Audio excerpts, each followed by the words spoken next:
შეხვედრა მინდა მარხვის საკითხს მივუძღვნოთ ახლა რა და რა არის ამის მიზეზი.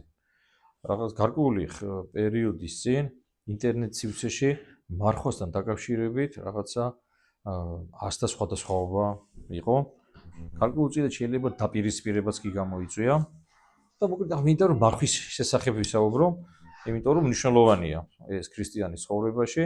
და შევეცდებით წმინდა წერილის მიხედვით დავასაბუთოთ ამ საკითხთან მიმართებაში ეკლესიის პოზიცია რა. ხო, ჩვენი მიზანი არ არის ვიღაცის განკითხვა, ან ვიღაცის ხილება და ასე შემდეგ. ეს არის საკითხი, რომელიც გარკვევას საჭიროებს ჩვენის აზრით. ყველაფერი გარკვეულია, გარკვევა ჩვენთვის არის საჭირო გარკვევა, თორემ ეკლესიის ყველაფერი გარკვეულია და ყველაფერი დადგენილი აქვს შესაბამისად. ასე რომ, მოდი მარხვაზე ვისაუბროთ. ხო, ეკლესიის პრაქტიკაში მარხვა არის ის წესი, რომელიც წესის შესრულებაც ყველა ქრისტიანის ვალდებულება. იმის შესაბამისად შეუძლია თუ არა ადამიანის მარხვა, ხო? შეიძლება ადამიანს ჯანმრთელობის გამო მარხვა არ შეეძლოს. ვაგაც ვერ შეძლოს ადამიანმა მარხვა ჯანმრთელობის გამო რა. არის ადამიანი, რომელსაც ეს საჭიროება და აუცილებელია მარხვა. ხო, მოკლედ ეს არის წესი, რომელიც წესიც ეკლესიას დადგენილი აქვს და მე მინდა ახლა წმინდა წერილის საშუალებით თქვენ გითხრათ მარხვასთან დამოკიდებულება როგორ ჰქონდათ წმინდა მამებს. კერძოდ თქვენ იცით რომ ეკლესია არის დაფუძნებული იესო ქრისტეს მიერ.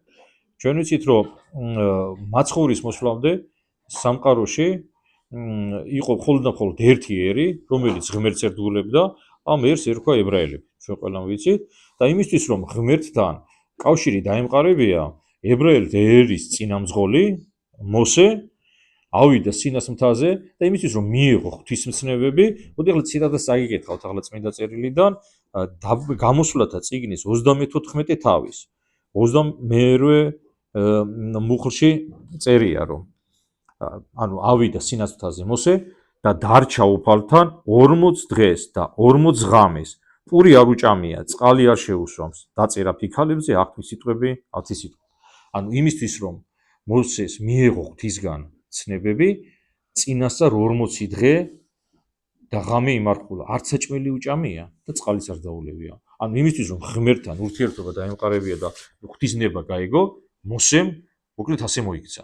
ახლა ძველი აღთქმის კიდე ერთი გამორჩეული წმინდანის ცხოვრებიდან მე მინდა წაგიკითხოთ მონაკვეთი, სადაც წერია რომ იყო ასეთი კაცი, რომელიც ისრაელში ცხოვრობდა, სახელად ერქვა ელია. ელია წინასწარმეტყველი, ხო? ელია წინასწარმეტყველი შესახებ მოთხრობილია მეფეთა წიგნებში და კერძოდ მე-19 თავის მერვე მუხლში ჩვენ ასეთ რაღაცას ვკითხულობთ. ადგა და დაინახეთ მივიდა მეორედ მოვიდა მასთან ელიასთან უფლის ანგელოზი შეახუბას და უთხრა ადიქი ჭამე რადგან შორი გზა გაქვს.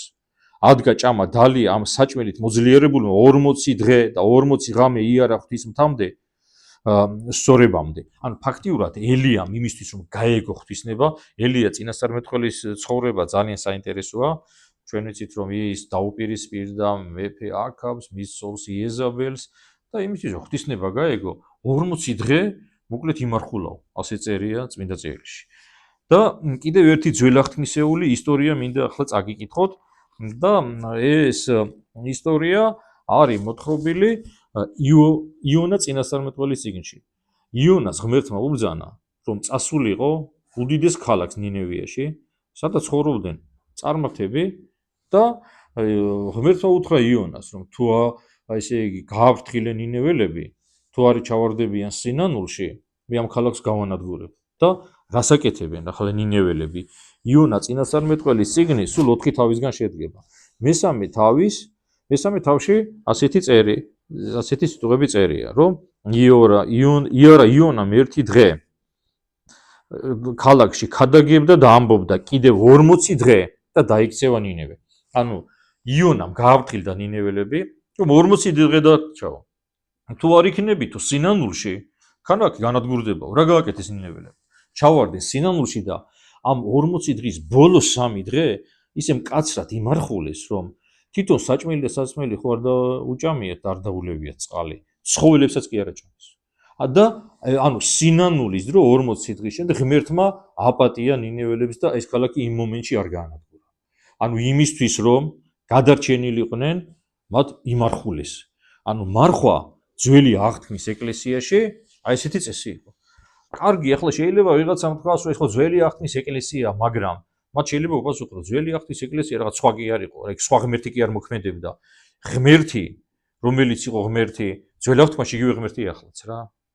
და ახლა მოდი ახალი აღთქმის წიგნებსაც მიმართოთ. პირველი ახლა რაც ალბათ ყველას გაგახსენდათ, იქამდე სანამ უფალი დაიწყო საჯარო ქადაგება, მოინათლა რა იორდანეში, რა გააკეთა უფალმა, ხო? წავიდა უდაბნოში და მოდი ახლა წაგიკითხავთ მათეს სახარების მეოთხე თავის პირველი მუხლს, ხო?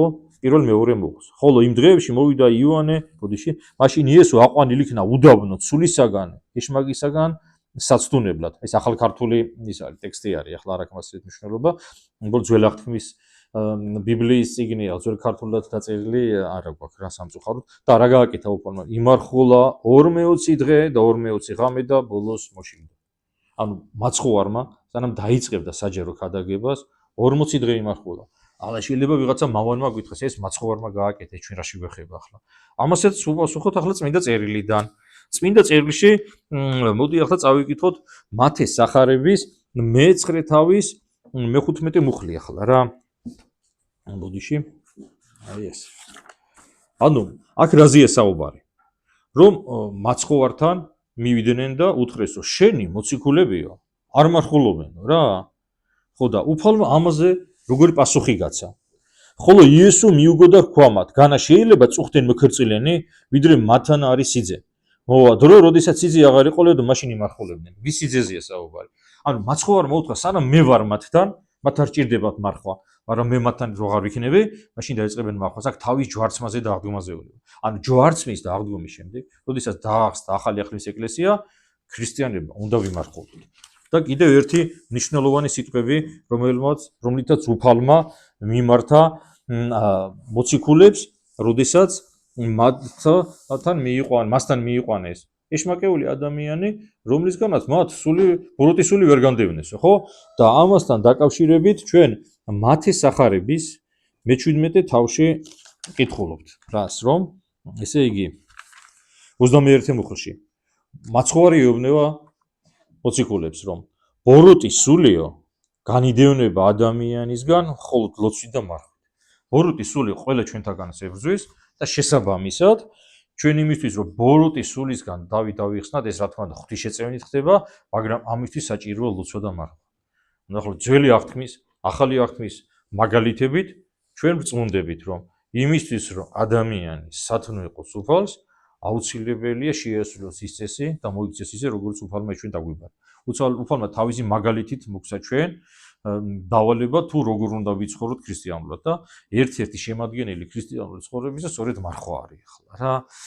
რა თქმა უნდა არსებობენ გამენაკლისები, ხო ჩვენ თავიდანაც ვთქვით, არიან ადამიანები, რომელთა ჯანმრთელობის გამო არ შეუძლიათ მარხვა. არც ისე შეიძლება თუ არ იმარხულებ ერთხონდები. ეს სიტყვათა წყობაც არ არის სწორი და რატო ახლა? შეიძლება ვიღაცამ გითხრას და მართალიც იქნება, როგორც ხონდა მაშინ ჯვარზე გაკრული ავაზაკი.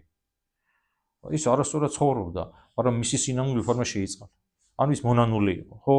არის კიდევ ეკლესიის ისტორიაში მაგალითი, როდესაც კაცის სახელად ომარი ესრებოდა აღდგომის ტაძარში ცეცხლის გარდამოსვლას დიდ შაბათს და ეს დიდი მოვლენა და სასწაული მოვლენა რომ ნახა, იქ ძალიან დიდი სიმაღლიდან გადმოხტარა, ქვაფენილზე დახტა და როგორც ამბობენ, შეუძლებელია და ვინც ახლა იერუსალიმის ტაძარში, აღდგომის ტაძარში ნამყოფია, ნახავთ როგორი სივრცე არის, ძალიან დიდი სივრცეა ამ ტაძრის შიგნით და ანუ დიდი სიმაღლიდან გადმოხტვის შემთხვევაში ადამიანი დაიმტრევა როგორც მინიმუმ რა. ამ ადამიანს არაფერი არ დაზიანებია, ადგა და გამოაცხადა რომ ის იყო თურქე იყო, მუსულმანი და თქვა რომ მე ვარ ქრისტიანი და იქვე მოკლეს. მას არ უმარხულია, მაგრამ სასწრაფოში შევიდა.